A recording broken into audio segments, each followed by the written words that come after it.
Ito naman, NBA on TNT naglabas ng public apology matapos maling maipabalita na pumanaw na si Billy Ray Bates. Alamin yan sa pag-abante ni Earl Saludar.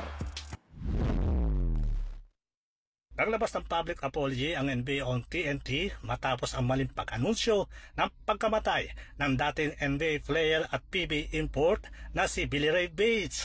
Sa Inside the NBA broadcast, maling nabanggit ni NBA legend Shaquille O'Neal na pumanaw na si Bates, isang impormasyon na mabilis kumalat online bago na itama.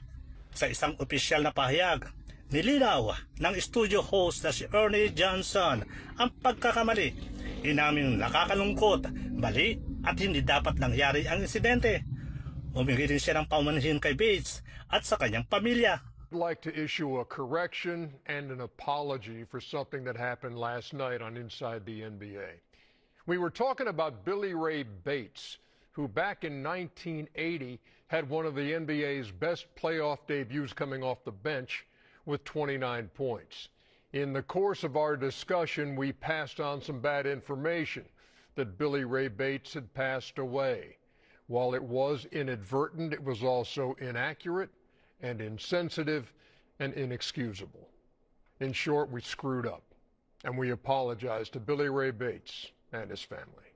Nagugat ang kalituhan sa isang segment kung saan pinag-usapan ang 28 points performance ni Cleveland guard TJ Jerome sa Game 1 ng kanilang playoff series laban sa Miami Heat. Sa pag-review ng listahan ng mga best playoff debuts mula sa bench, nabanggit ang 29 points debut ni Bates noong 1980 kasama ang Portland Trail Blazers. Dito nagtaka si Charles Barkley tungkol sa kalagayan ni Bates na sinundan ng maling pahayag ni O'Neal. Si Bates na ngayon ay 68 years old ay naglaro sa NBA para sa Portland, Washington at Los Angeles Lakers. Sa Pilipinas, sumikat siya bilang isang mataas tumalon at clutch performer para sa Crispa Redmanizer at Barangay Ginebra, San Miguel, kung saan naging alamat siya sa puso ng mga Pilipino basketball fans. Ako si Earl Saludar, Abante Sports. Nauna, ito ang balitang mabilis, papabis at walang mintis.